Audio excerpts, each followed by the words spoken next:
Morning guys, Scott with BWSR Bushcraft.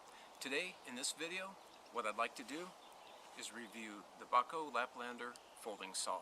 Hang tight, be right back, and we'll get to it. Alright, well the folding saw, basically pretty straightforward, simple, rugged piece of gear. Basically it weighs in about 7 ounces, closed right about 9 inches, open it's right about 16 inches, and it has 7 teeth per inch for a pretty quick cut.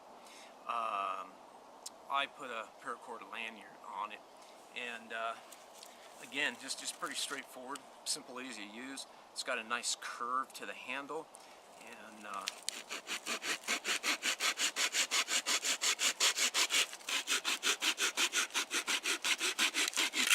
it's quick, just really quick in there. So any rate, I carry mine every time I go out in the backcountry, no matter where I go. It's just a piece of gear that I personally just don't go out without having. So any rate, yeah, the Bacho Laplander folding saw fits really anywhere, and if you'd like more information about it, please visit the description box below. Really appreciate you joining me on this review. It's been Scott with BWSR Bushcraft. Till next time, pack light, pack tight, stay hydrated.